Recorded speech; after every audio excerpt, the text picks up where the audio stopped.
আল্লাহ নবী যুদ্ধের ময়দানে আছেন, খাইবারের যুদ্ধে আছেন। খাইবারের যুদ্ধে মুসলমানরা বেঈমানদের কাফেরদের মালকে গনিমতের মাল হিসাবে ব্যবহার করাও জায়েজ আছে, কিন্তু আল্লাহ নবী আসওয়াদকে বললেন, হে আসওয়াদ, তুমি বকরিগুলো তোমার মালিকের নিকটে ফিরিয়ে দিয়ে আসো। আসওয়াদ বকরিগুলো মালিকের নিকটে ফিরিয়ে দিয়ে আসলেন। ফিরিয়ে দিয়ে তিনি যুদ্ধ করতে করতে করতে করতে শহীদ হয়ে গেলেন, শাহাদাত বরণ করলেন। খাইবারের যুদ্ধ যখন শেষ হয়ে গেল, ইতিহাসের কিতাবে লেখা হয়েছে খাইবারের যুদ্ধে মুসলমানের পক্ষে 19 জন শাহাদাত বরণ করেছে, বেঈমানদের পক্ষে প্রায় 90 জন নিহত হয়েছে, মারা গিয়েছে। এবার আল্লাহর নবী আদেশ দিলেন মুসলমানদের লাশগুলোকে একত্রিত করার জন্য। আল্লাহর নবী সাল্লাল্লাহু আলাইহি ওয়াসাল্লাম নির্দেশ দিলেন। সাহাবায়ে কেরাম মুসলমানদের লাশদেরকে একত্রিত করেছেন, শনাক্ত করতেছেন, কিন্তু আসওয়াদ নামে একটা ছেলে কালো, যাকে চিনা যাচ্ছে না, সাহাবায়ে কেরাম চিনেন না। আল্লাহর নবীকে সংবাদ দেওয়া হলো, আল্লাহর নবী সাল্লাল্লাহু আলাইহি ওয়াসাল্লাম এই লাশের নিকটে উপস্থিত হলেন। আল্লাহর নবীজি এসে বললেন, হে সাহাবায়ে কেরাম, এই আসওয়াদ, এই ছেলেটা মাত্র কালিমা পড়েছে, মাত্র ইসলাম গ্রহণ করেছে, সহজ সরল সাদা মাটা একজন ছেলে, কালিমা পড়েছে। কালিমা পড়লে কি লাভ হবে? আমি নবীকে সেই প্রশ্ন করেছি। শহীদ হলে কি লাভ হবে? যুদ্ধ করলে কি লাভ হবে? আমাকে সেই প্রশ্ন করেছে। হে সাহাবায়ে কেরাম, আমি স্বচক্ষে দেখতেছি আসওয়াদকে আল্লাহ জান্নাতুল ফেরদাউস দান করেছে। যেই আসওয়াদ একটু আগে কালিমা পড়ার আগে জাহান্নামে ছিল, কালিমা পড়ার কারণে সেই আসওয়াদ জান্নাতুল ফেরদাউসের অধিকারী হয়ে গেছে। এই জন্য দুস্থ বুজুর্গ, কালিমা অত্যন্ত গুরুত্বপূর্ণ জিনিস, ঈমান অত্যন্ত গুরুত্বপূর্ণ জিনিস। একদিক থেকে ঈমান গ্রহণ করলে যেমন পাবে একবারে সর্বনিম্ন স্তরের ব্যক্তি জান্নাতের সর্বোচ্চ পর্যায়ে পৌঁছে যায়, অপরদিকে সর্বোচ্চ পর্যায়ের ব্যক্তিও যদি ইসলাম গ্রহণ না করে, কালিমা গ্রহণ না করে, তাহলে জাহান্নামে যেতে হবে। যেমন উদাহরণস্বরূপ, যদি কেউ ঈমান গ্রহণ না করে, ইসলাম গ্রহণ না করে, তাহলে নবীর বাবা হলেও জাহান্নামে যেতে হবে।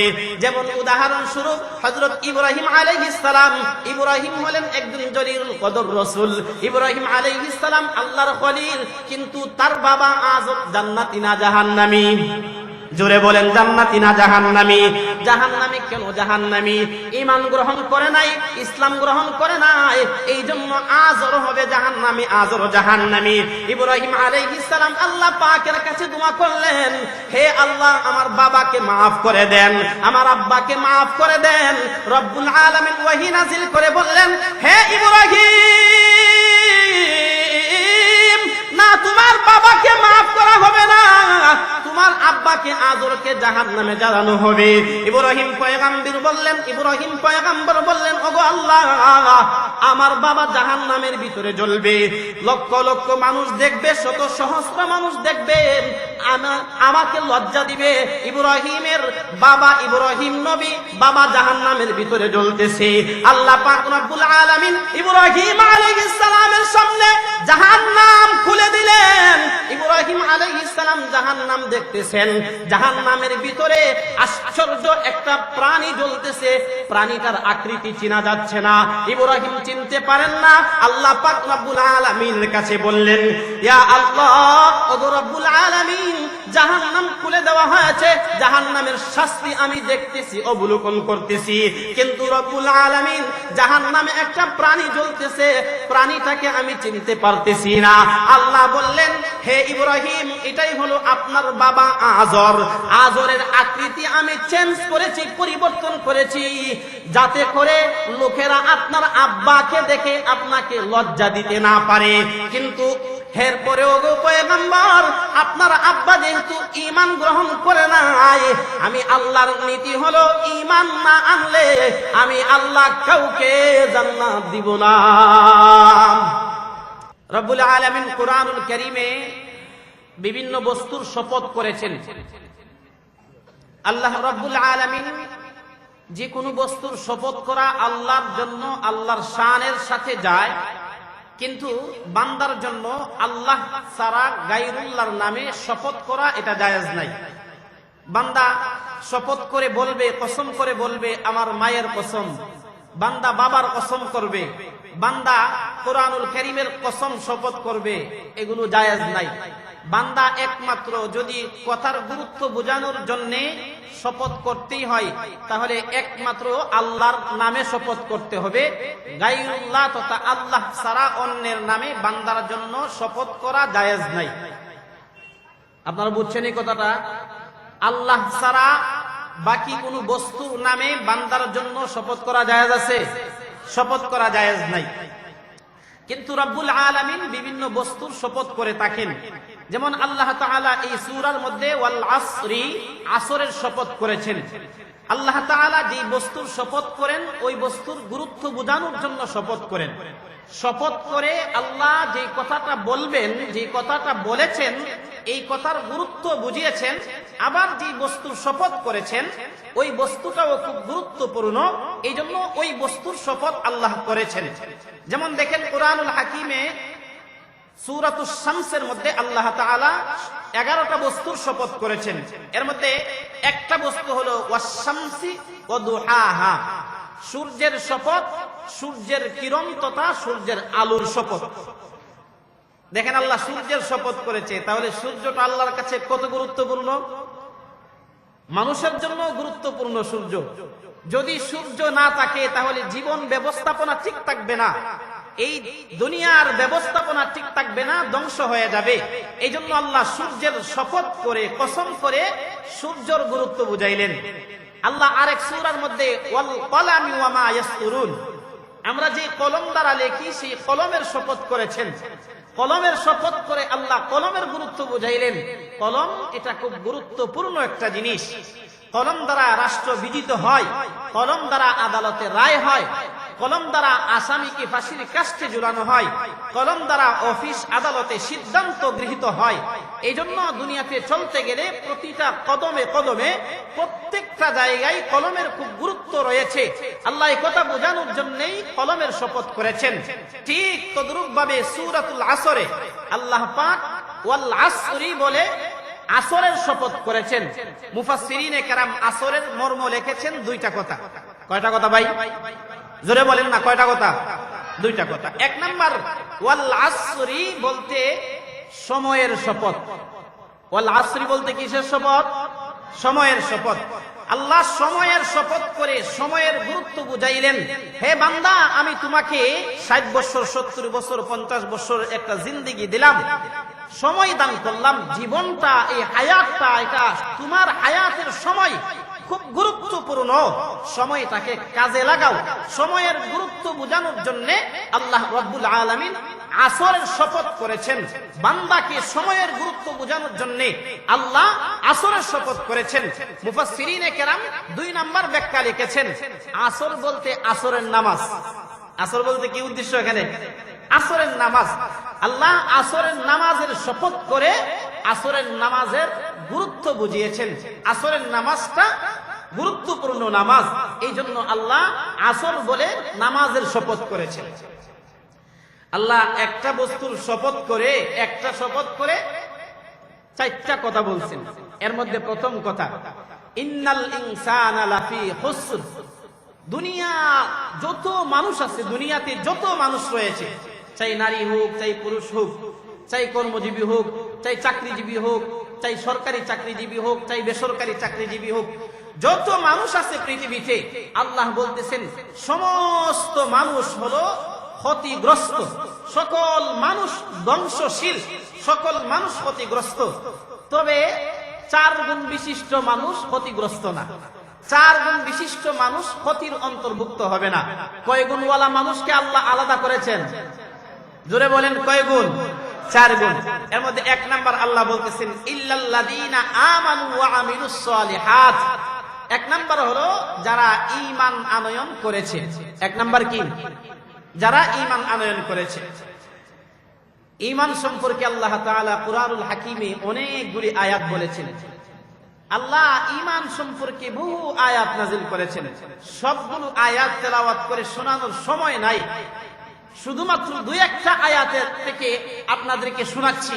আল্লাহ বলতেছেন ইল্লাল্লাযীনা আমানু ওয়া আমিলুস সালিহাত। যারা ঈমান এনেছে, যারা নেক আমল করেছে। অপর আরেক আয়াতে আল্লাহ বলতেছেন, ইন্নাল্লাযীনা আমানু ওয়া আমিলুস সালিহাত, নিশ্চয়ই যারা ঈমান এনেছে এবং যারা সৎ আমল করেছে আমি আল্লাহ তাদের জন্য জান্নাতুল ফেরদাউস রেখে দিয়েছি। ঈমানদারের জন্য আল্লাহ কোন জান্নাত রাখছে? জোরে বলেন না, কোন জান্নাত? জান্নাতুল ফেরদাউস রাখছে। ঈমান কাকে বলে? ঈমান হলো 6 কথা বিশ্বাস করার নাম। ঈমান কাকে বলে? এক কথায় ঈমান 6টা বিষয়কে বিশ্বাস করার নাম। আল্লাহর নবী সাল্লাল্লাহু আলাইহি ওয়াসাল্লামের কাছে জিবরাইল আলাইহিস সালাম উপস্থিত হলেন মানুষের আকৃতিতে। জিবরাইল আলাইহিস সালাম আল্লাহর নবীদের কাছে উপস্থিত হয়ে নবীজি সাল্লাল্লাহু আলাইহি ওয়াসাল্লামের কাছে আত্তাহিয়াতুল সূরাতে বসলেন। আত্তাহিয়াতুল সূরাতে বসে আল্লাহর নবীকে প্রশ্ন করলেন, ইয়া রাসূলুল্লাহ, ইয়া হাবিবাল্লাহ, আমাকে উত্তর দিন। আনিল ঈমান, হযরত জিবরিল আলাইহিস সালাম 3টা প্রশ্ন করলেন। 1 নাম্বার প্রশ্ন হলো মাল ঈমান, ইয়া রাসূলুল্লাহ, ঈমান কাকে বলে বলুন। 2 নাম্বার প্রশ্ন মাল ইসলাম, ইসলাম কাকে বলে। 3 নাম্বার প্রশ্ন মাল ইহসান, ইহসান কাকে বলে। জিবরাইল আলাইহিস সালাম আল্লাহর নবী সাল্লাল্লাহু আলাইহি ওয়াসাল্লামকে প্রশ্ন করলেন, মাল ঈমান, ইয়া রাসূলুল্লাহ, ইয়া হাবিবাল্লাহ, ঈমান কাকে বলে আপনি বলুন। আল্লাহর নবী বললেন, আন তুমিনা বিল্লাহি ওয়া মালাইকাতিহি ওয়া কুতুবিহি ওয়া রুসুলিহি ওয়াল ইয়াউমিল আখির ওয়াল কদরি খায়রিহি ওয়া শাররিহি মিনাল্লাহি তাআলা ওয়াল বা'থি বা'দাল মাউত। আল্লাহর নবী সাল্লাল্লাহু আলাইহি ওয়াসাল্লাম বললেন, হে প্রশ্নকারী, হে জিবরাইল, ঈমান হলো আন তুমিনা বিল্লাহি ওয়া মালাইকাতিহি, তুমি আল্লাহকে বিশ্বাস করবে এবং ওয়া মালাইকাতিহি, ফেরেশতাদেরকে বিশ্বাস করবে। 1 নম্বরে আল্লাহর উপর ঈমান আনা, 2 নম্বরে ফেরেশতাদের উপর ঈমান আনা, ওয়া মালাইকাতিহি ওয়া কুতুবিহি, 3 নম্বরে আল্লাহ যত কিতাব নাজিল করেছেন সমস্ত কিতাবের উপরে ঈমান আনয়ন করা। 4 নাম্বার ওয়া রুসুলিহি, আল্লাহ যুগে যুগে রাসূল প্রেরণ করেছেন, রাসূল পাঠিয়েছেন, সমস্ত রাসূলদেরকে বিশ্বাস করা। আখেরি পয়গম্বর মুহাম্মদুর রাসূলুল্লাহ সাল্লাল্লাহু আলাইহি ওয়াসাল্লামকে বিশ্বাস করা। 4 নাম্বার। 5 নাম্বার ওয়া রুসুলিহি ওয়াল ইয়াউমিল আখির ওয়াল কদরি খায়রিহি, 5 নাম্বার আখিরাতকে বিশ্বাস করা, জান্নাত সত্য জাহান্নাম সত্য এই কথা বিশ্বাস করা। 6 নাম্বার হলো ওয়াল কদরি খায়রিহি ওয়া শাররিহি মিনাল্লাহি তাআলা ওয়াল বা'থি বা'দাল মাউত, ভালো মন্দ যা কিছু হয় সব কিছু আল্লাহর তরফ থেকে হয়। তাকদীরে আল্লাহ যা লিখে রেখেছেন সেটাই নির্ধারিত, বিষয়টা আমার জীবনে আসতেছে, এই কথার বিশ্বাস। এই 6 কথা যে ব্যক্তি আহলুস সুন্নাত ওয়াল জামাআতের আকীদা মতে বিশ্বাস করবে তাকে মুমিন বলা হবে, তাকে ঈমানদার বলা হবে। জিবরাইল আলাইহিস সালাম হাদিসে জিবরিলে আল্লাহর নবীকে জিজ্ঞাসা করলেন, ঈমান কাকে বলে? নবী জিবরাইলকে ঈমানের পরিচয় দিলেন, অর্থাৎ উম্মতকে ঈমান শিখাইলেন। 6টা বস্তুর উপরে ঈমান আনতে হবে। এই 6টা বস্তুর উপরে বিশ্বাস রাখতে হবে। নিজের মন গড়া মতো বিশ্বাস করলে হবে না। আহলুস সুন্নাত ওয়াল জামাআতের আকীদা অনুযায়ী সাহাবায়ে কেরাম যে বিশ্বাস, সাহাবায়ে কেরাম যে বিশ্লেষণ করেছেন, সাহাবায়ে কেরাম যে ব্যাখ্যা করেছেন, সেই ব্যাখ্যা অনুযায়ী ঈমান আনতে হবে। ঈমানটা নিজের মন গড়া মতো, আল্লাহ এক, এটা নিজের মন গড়া মতো ব্যাখ্যা করলে হবে না। ফেরেশতা কারা কিভাবে ঈমান আনতে হবে? নিজের মন গড়া মতে না, যেমন ভাবে ব্যাখ্যা সাহাবায়ে কেরাম করেছেন, সাহাবায়ে কেরামের ব্যাখ্যা অনুযায়ী ঈমান গ্রহণ করতে হবে। আর ইমামুল আযম আবু হানিফা রাহমাতুল্লাহি আলাইহি বলেন, ঈমান হলো 3টা জিনিসের সমন্বয়।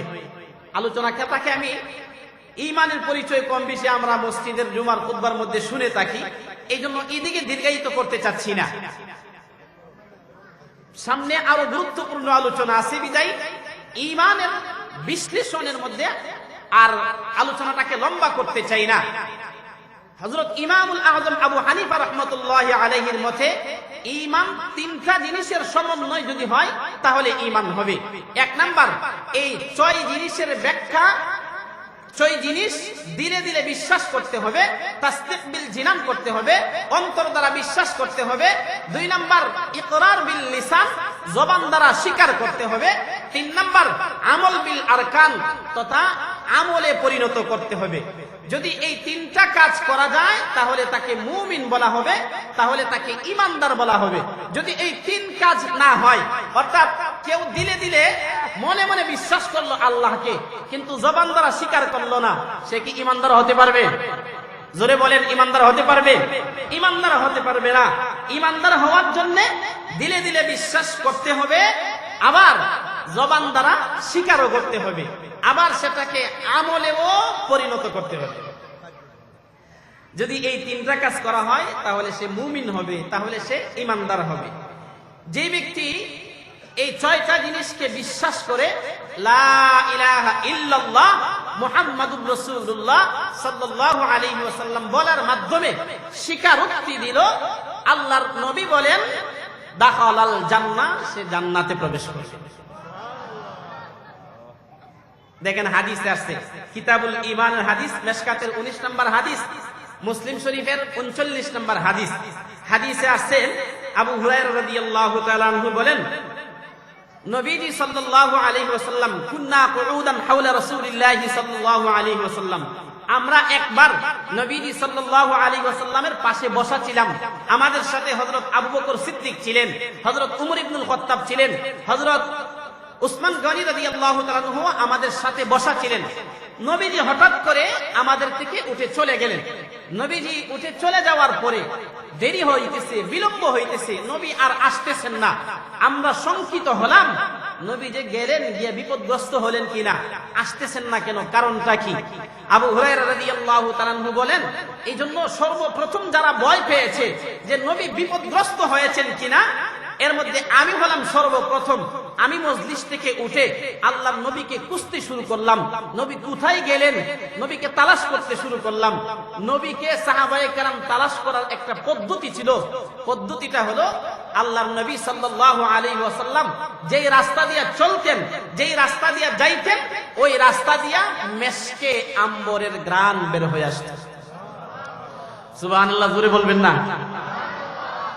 আবু হুরায়রা রাদিয়াল্লাহু তাআলা আনহু বলেন, আমি আল্লাহর নবী সাল্লাল্লাহু আলাইহি ওয়াসাল্লামকে এই গ্রানটাকে মাইল ফলক বানায়া আল্লাহর নবীকে খুঁজতে শুরু করলাম, আল্লাহর নবীকে তালাশ করতে শুরু করলাম।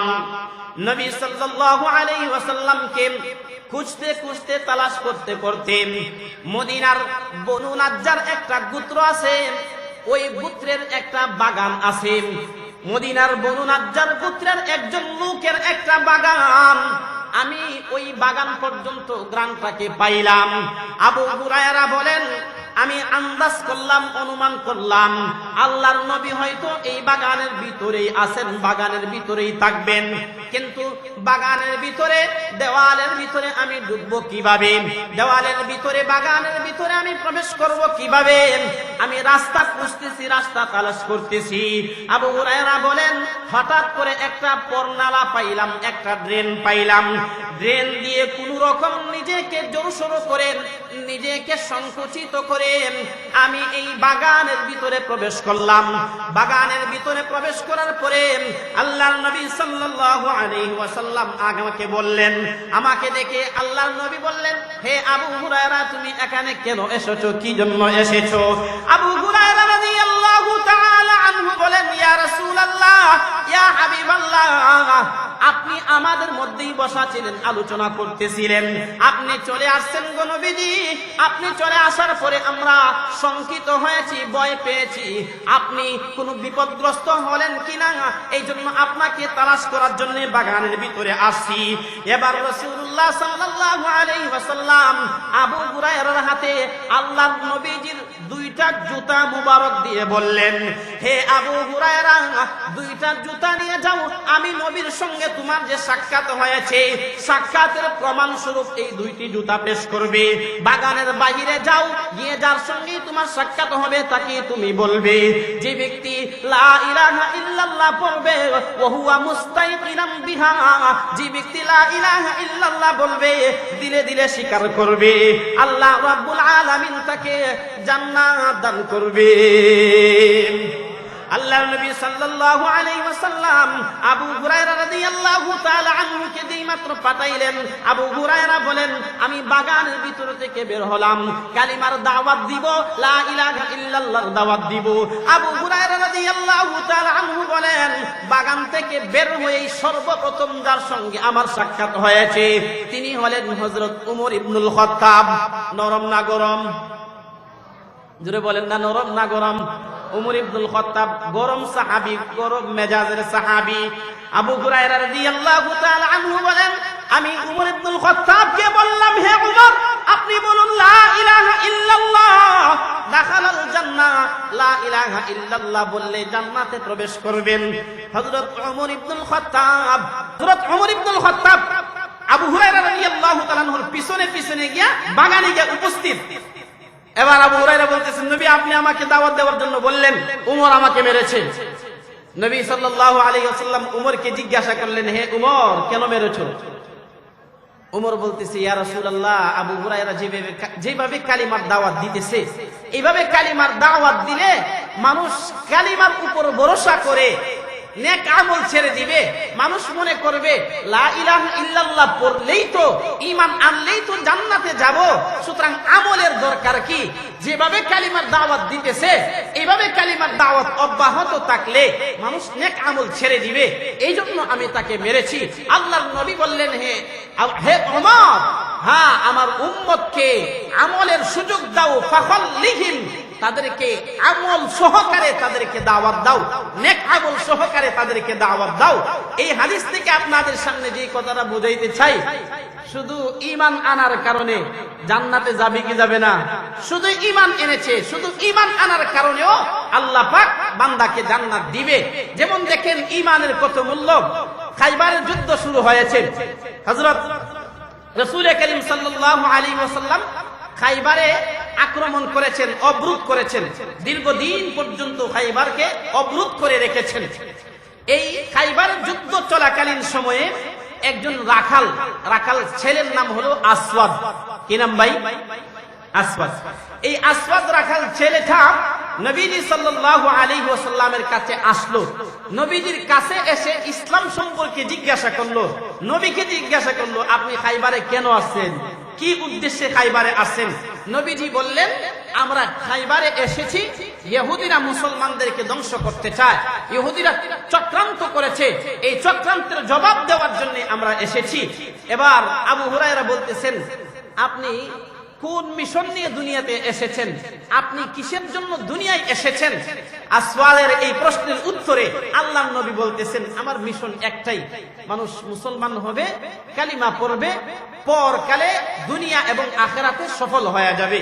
এবার আসওয়াদ 12 থেকে 13 বছর অথবা 14 বছর ইতিহাসের কিতাবে লেখা হয়, এই ছেলে মানুষ নবীজিকে প্রশ্ন করলেন, ইয়া রাসূলুল্লাহ, ইয়া হাবিবাল্লাহ, হে মুহাম্মদ, যদি আমি মুসলমান হই তাহলে আমার লাভ হইব কি? কে বলতেছেন এই কথা? এই ছোট্ট 14 বছরের ছেলে বলতেছে, আমি যদি মুসলমান হই আমার লাভ হইব কি? নবী বললেন, তুমি যদি মুসলমান হও তাহলে তোমার সঙ্গে আমি নবী মুআনাকা করব, তোমার সঙ্গে মুসলমানরা মুআনাকা করবে, তোমার সঙ্গে মুসলমানরা হাত মিলাইবে যদি তুমি মুসলমান হও।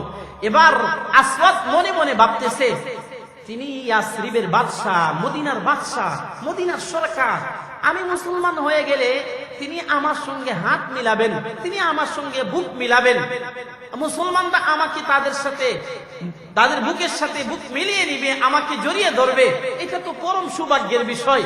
এই জন্য আসওয়াদ আর দেরি করেন নাই, কালিমা পড়ে খাইবারের যুদ্ধের মাঠেই মুসলমান হয়ে গেছে।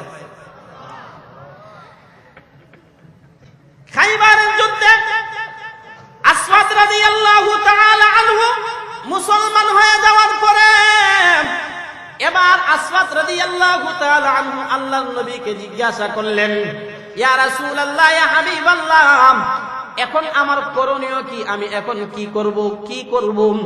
আল্লাহর নবী বললেন, তোমার উপর এখন নামাজের সময় হয় নাই যে তোমাকে নামাজ পড়ার জন্য নির্দেশ দিব।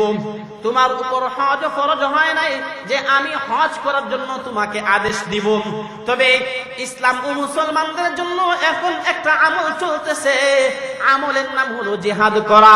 জিহাদ করতে হবে, আল্লাহর রাস্তায় জিহাদ করতে হবে। আসওয়াদ রাদিয়াল্লাহু তাআলা আনহু বললেন, ইয়া রাসূলুল্লাহ, ইয়া হাবিবাল্লাহ, হে নবী, যদি আমি জিহাদ করি তাহলে কি ফায়দা হবে গো নবী, কি লাভটা হবে আমার? এবার নবী সাল্লাল্লাহু আলাইহি ওয়াসাল্লাম বললেন, যুদ্ধে আমরা যদি বিজয় হই তাহলে তো আমরা গনিমত লাভ করব। মুসলমান বিজয়ের সাথে, বীরের সাথে দুনিয়াতে আমরা বসবাস করব। আর যদি পরাজয় বরণ করি, যদি আমরা মারা যাই, তাহলে আল্লাহ তাআলা আমাদেরকে শাহাদাতের মর্যাদা দিবে। তুমি যদি মারা যাও তাহলে তুমি শহীদ হবে, আল্লাহ বিনা হিসাবে তোমাকে জান্নাত দান করবে। এবার আসওয়াদ রাদিয়াল্লাহু তাআলা আনহু আল্লাহ নবী সাল্লাল্লাহু আলাইহি ওয়াসাল্লামকে বললেন, ইয়া রাসূলুল্লাহ, ইয়া হাবিবাল্লাহ, হে নবী, তাহলে আমি আর দেরি করতে চাই না, আমি যুদ্ধে লিপ্ত হতে চাই, আমি যুদ্ধ শুরু করতে চাই। আল্লাহর নবী বললেন, তবে হে আসওয়াদ, তোমার কাছে যে ইহুদীদের বকরি আছে, বকরিগুলো হলো তোমার দায়িত্বে, তোমার আমানতে রয়েছে। বকরিগুলো তুমি তোমার মালিকের নিকটে ফিরিয়ে দিয়ে আসো, এরপরে তুমি যুদ্ধ অংশগ্রহণ করো। হে দোস্ত বুজুর্গ, বিষয়টা খেয়াল করেন, আমানত কত গুরুত্বপূর্ণ জিনিস। আল্লাহর নবী যুদ্ধের ময়দানে আছেন, খাইবারের যুদ্ধে আছেন। খাইবারের যুদ্ধে মুসলমানরা বেঈমানদের কাফেরদের মালকে গনিমতের মাল হিসাবে ব্যবহার করাও জায়েজ আছে। কিন্তু আল্লাহর নবী আসওয়াদকে বললেন, হে আসওয়াদ, তুমি বকরিগুলো তোমার মালিকের নিকটে ফিরিয়ে দিয়ে আসো। আসওয়াদ বকরিগুলো মালিকের নিকটে ফিরিয়ে দিয়ে আসলেন। ফিরিয়ে দিয়ে তিনি যুদ্ধ করতে করতে করতে করতে শহীদ হয়ে গেলেন, শাহাদাত বরণ করলেন। খাইবারের যুদ্ধ যখন শেষ হয়ে গেল, ইতিহাসের কিতাবে লেখা হয়েছে খাইবারের যুদ্ধে মুসলমানের পক্ষে 19 জন শাহাদাত বরণ করেছে, বেঈমানদের পক্ষে প্রায় 90 জন নিহত হয়েছে, মারা গিয়েছে। এবার আল্লাহর নবী আদেশ দিলেন মুসলমানদের লাশগুলোকে একত্রিত করার জন্য। আল্লাহর নবী সাল্লাল্লাহু আলাইহি ওয়াসাল্লাম নির্দেশ দিলেন। সাহাবায়ে কেরাম মুসলমানদের লাশদেরকে একত্রিত করেছেন, শনাক্ত করতেছেন। কিন্তু আসওয়াদ নামে একটা ছেলে কালো, যাকে চিনা যাচ্ছে না, সাহাবায়ে কেরাম চিনেন না। আল্লাহর নবীকে সংবাদ দেওয়া হলো, আল্লাহর নবী সাল্লাল্লাহু আলাইহি ওয়াসাল্লাম এই লাশের নিকটে উপস্থিত হলেন। আল্লাহর নবীজি এসে বললেন, হে সাহাবায়ে কেরাম, এই আসওয়াদ, এই ছেলেটা মাত্র কালিমা পড়েছে, মাত্র ইসলাম গ্রহণ করেছে, সহজ সরল সাদা মাটা একজন ছেলে, কালিমা পড়েছে। কালিমা পড়লে কি লাভ হবে? আমি নবীকে সেই প্রশ্ন করেছি। শহীদ হলে কি লাভ হবে? যুদ্ধ করলে কি লাভ হবে? আমাকে সেই প্রশ্ন করেছে। হে সাহাবায়ে কেরাম, আমি স্বচক্ষে দেখতেছি আসওয়াদকে আল্লাহ জান্নাতুল ফেরদাউস দান করেছে। যেই আসওয়াদ একটু আগে কালিমা পড়ার আগে জাহান্নামে ছিল, কালিমা পড়ার কারণে সেই আসওয়াদ জান্নাতুল ফেরদাউসের অধিকারী হয়ে গেছে। এই জন্য দুস্থ বুজুর্গ, কালিমা অত্যন্ত গুরুত্বপূর্ণ জিনিস, ঈমান অত্যন্ত গুরুত্বপূর্ণ জিনিস। একদিক থেকে ঈমান গ্রহণ করলে যেমন ভাবে একবারে সর্বনিম্ন স্তরের ব্যক্তি জান্নাতের সর্বোচ্চ পর্যায়ে পৌঁছে যায়, অপরদিকে সর্বোচ্চ পর্যায়ের ব্যক্তিও যদি ইসলাম গ্রহণ না করে, কালিমা গ্রহণ না করে, তাহলে জাহান্নামে যেতে হবে। যেমন উদাহরণস্বরূপ, যদি কেউ ঈমান গ্রহণ না করে, ইসলাম গ্রহণ না করে, তাহলে নবীর বাবা হলেও জাহান্নামে যেতে হবে। যেমন উদাহরণস্বরূপ হযরত ইব্রাহিম আলাইহিস সালাম, ইব্রাহিম হলেন একজন জলিলুল কদর রাসূল। ইব্রাহিম আলাইহিস সালাম আল্লাহর খলিল, কিন্তু তার বাবা আজ জান্নাতি না জাহান্নামী। জোরে বলেন জান্নাতি না জাহান্নামী? জাহান্নামী কেন জাহান্নামী? ঈমান গ্রহণ করে নাই, ইসলাম গ্রহণ করে নাই, এই জন্য আজর হবে জাহান্নামী, আজর জাহান্নামী। ইব্রাহিম আলাইহিস সালাম আল্লাহ পাকের কাছে দোয়া করলেন, হে আল্লাহ আমার বাবাকে maaf করে দেন, আমার আব্বাকে maaf করে দেন। রব্বুল আলামিন ওহী নাযিল করে বললেন, হে ইব্রাহিম, না তোমার বাবাকে maaf করা হবে না, তোমার আব্বাকে আজরকে জাহান্নামে জ্বালানো হবে। ইব্রাহিম পয়গম্বর বললেন, ওগো আল্লাহ, আমার বাবা জাহান্নামের ভিতরে জ্বলবে, লক্ষ লক্ষ মানুষ দেখবে, শত সহস্র মানুষ দেখবে, আমাকে লজ্জা দিবে। ইব্রাহিমের বাবা ইব্রাহিম নবী, বাবা জাহান্নামের ভিতরে জ্বলতেছে। আল্লাহ পাক রব্বুল আলামিন ইব্রাহিম আলাইহিস সালামের সামনে জাহান্নাম খুলে দিলেন। ইব্রাহিম আলাইহিস সালাম জাহান্নাম দেখতেছেন, জাহান্নামের ভিতরে আশ্চর্য একটা প্রাণী জ্বলতেছে, প্রাণীটার আকৃতি চেনা যাচ্ছে না, ইব্রাহিম চিনতে পারেন না। আল্লাহ পাক রব্বুল আলামিনের কাছে বললেন, ইয়া আল্লাহ, ওগো রব্বুল আলামিন, জাহান্নাম খুলে দেওয়া হয়েছে, জাহান্নামের শাস্তি আমি দেখতেছি, অবলোকন করতেছি, কিন্তু রব্বুল আলামিন জাহান্নামে একটা প্রাণী জ্বলতেছে, প্রাণীটাকে আমি চিনতে পারতেছি না।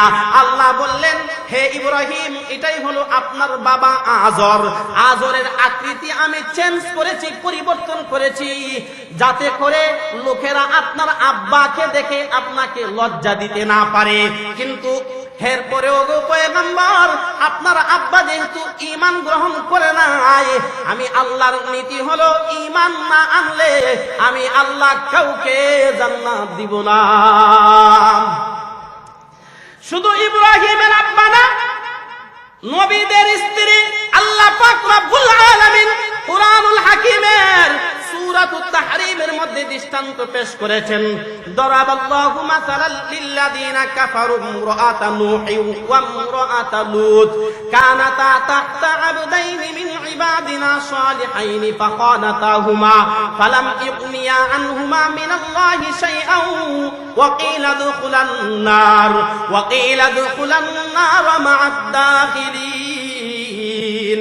আল্লাহ রাব্বুল আলামিন দৃষ্টান্ত দিয়ে বলেছেন, নূহের স্ত্রী এবং লূতের স্ত্রী।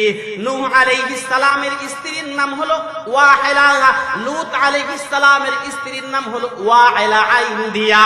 আল্লাহ বলেন, এই দুইজন নবীর স্ত্রী হওয়ার পরেও ঈমান গ্রহণ না করার কারণে জাহান্নামে যাবে। নবীর সন্তান, নবীর বাবা, নবীর স্ত্রী, নূহ আলাইহিস সালামের সন্তান কেনান, জান্নাতি না জাহান্নামী? জোরে বলেন, জান্নাতি না জাহান্নামী? জাহান্নামী কেন? ঈমান আনে নাই। আদম আলাইহিস সালামের বড় সন্তান, জান্নাতি না জাহান্নামী? জাহান্নামী কেন? ঈমান গ্রহণ করে নাই।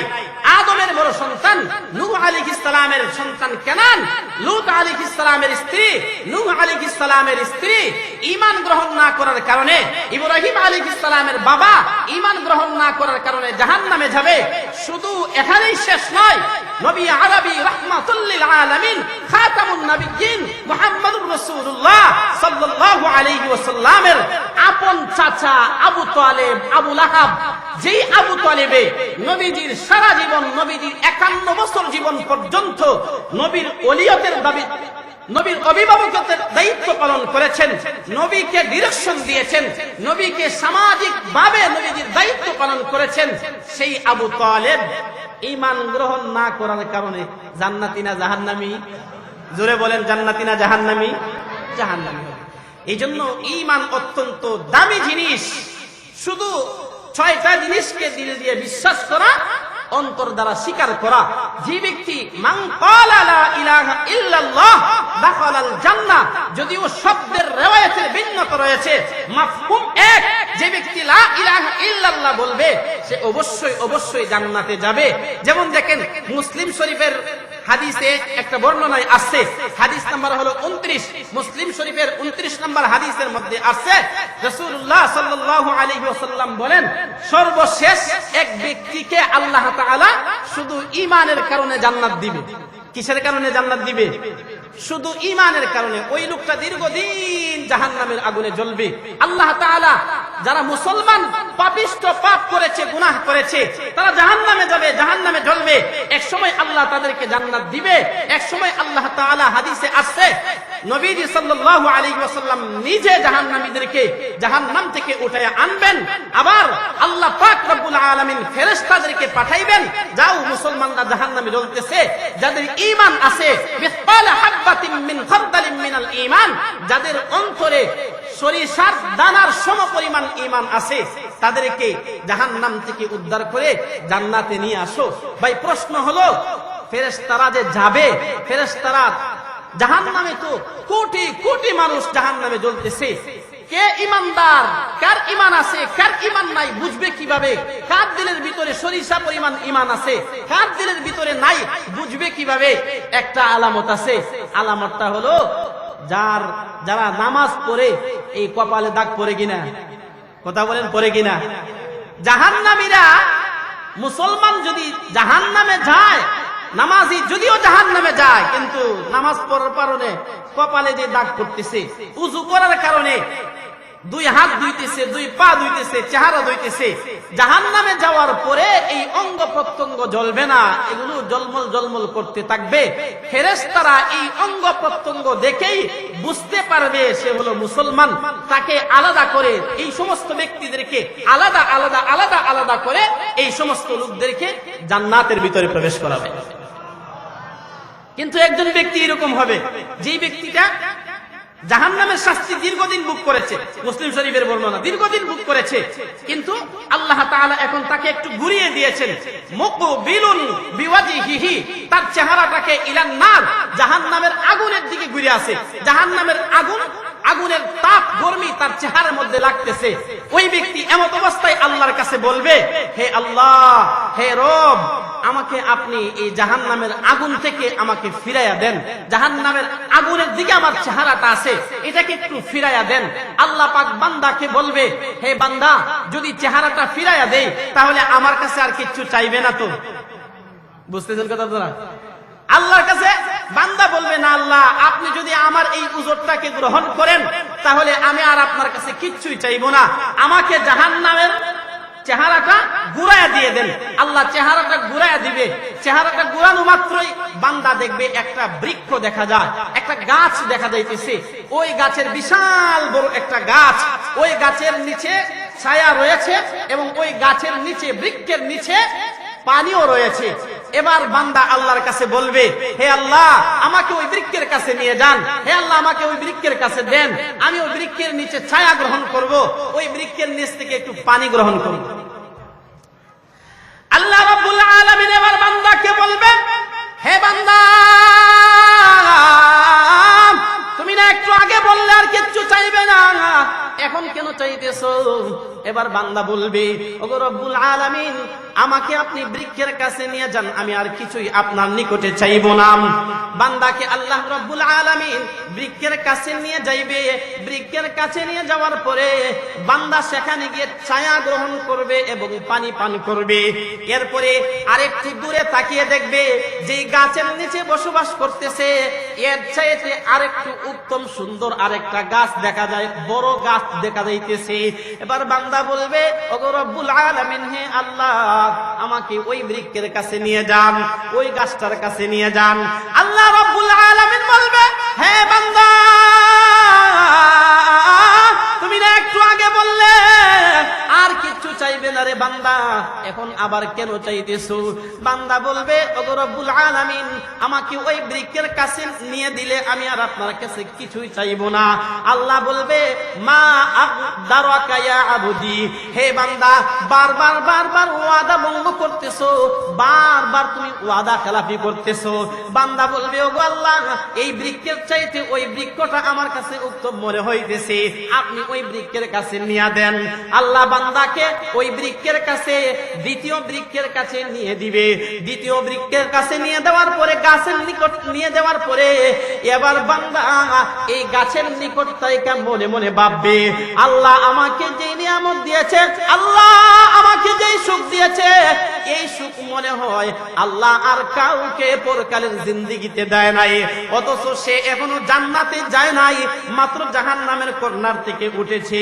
মনে মনে ভাববে আল্লাহ আমাকে এমন সুখ দিয়েছে, আল্লাহ আমাকে এমন নিয়ামত দিয়েছে, এই নিয়ামত মনে হয় আল্লাহ আর কাউকে দেয় নাই, এমন এমন মনে করবে সে।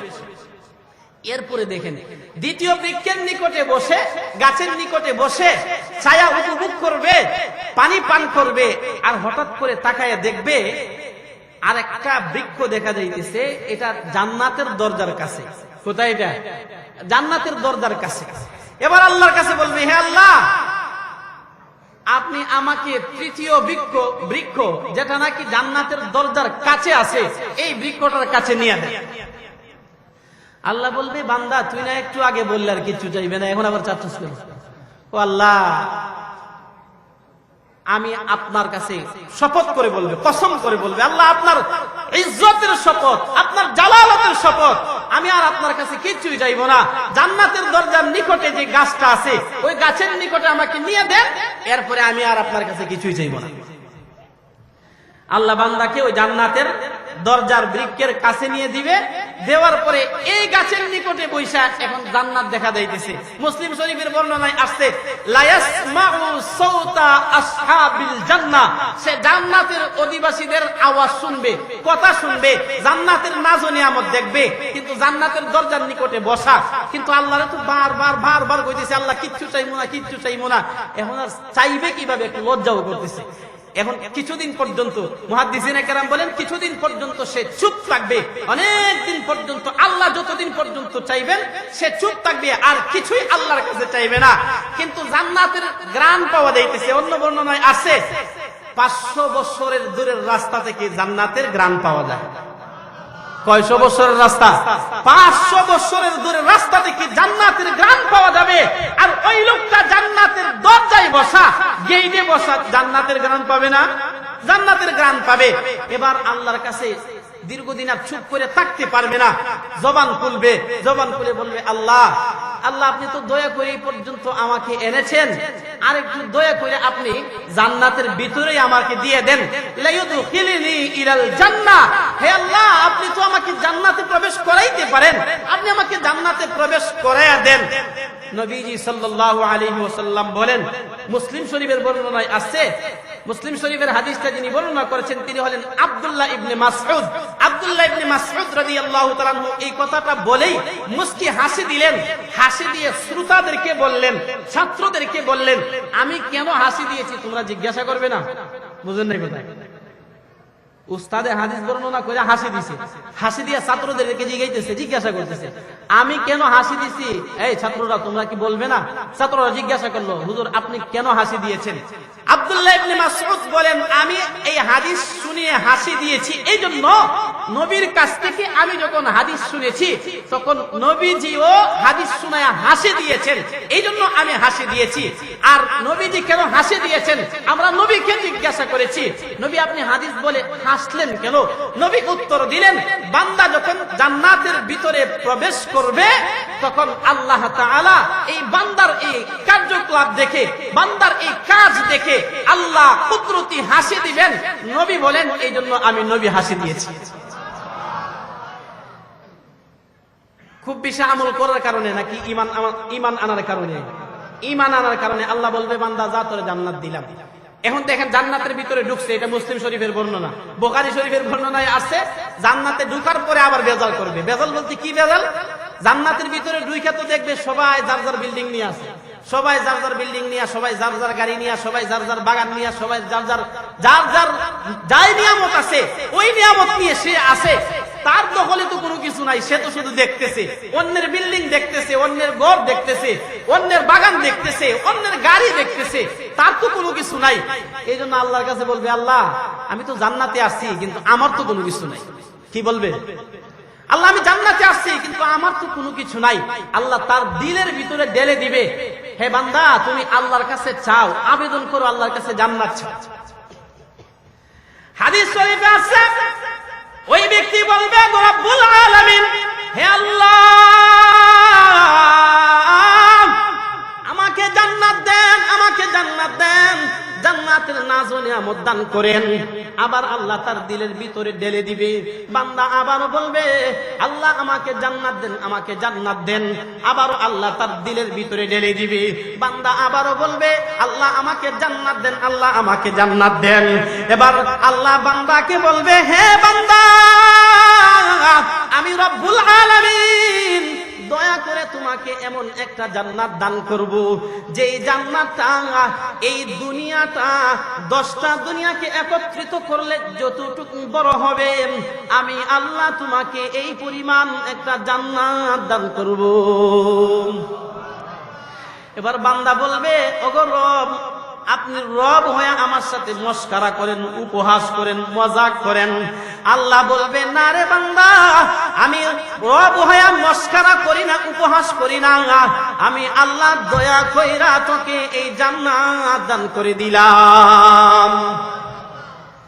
তাহলে যদি এরকম অবস্থা শুধু ঈমান গ্রহণ করার কারণে হয়, যিনি ঈমানের সাথে নেক আমল করবে তার জান্নাতের অবস্থা কেমন হবে?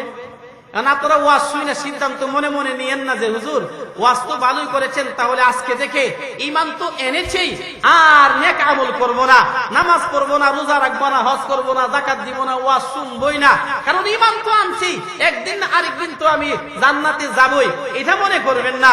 কারণ জান্নাতে যাওয়ার আগেই তো হাদিসে, লম্বা হাদিসে আছে, জান্নাতে যাওয়ার আগে সে কিন্তু জাহান্নামের শাস্তি ভোগ করবে। এই জাহান্নামের শাস্তি ভোগ করার ক্ষমতা কি আপনার আমার আছে? কথা বলেন আছে?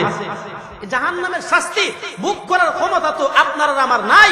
হযরত আজরাইল আলাইহিস সালামের মারপিট, আজরাইলের শাস্তি, সাকরাতুল মাউতের যন্ত্রণা আমাদের সামনে উপস্থিত, কবরের জগৎ আমাদের সামনে রয়েছে, হাসরের জগৎ আমাদের সামনে রয়েছে।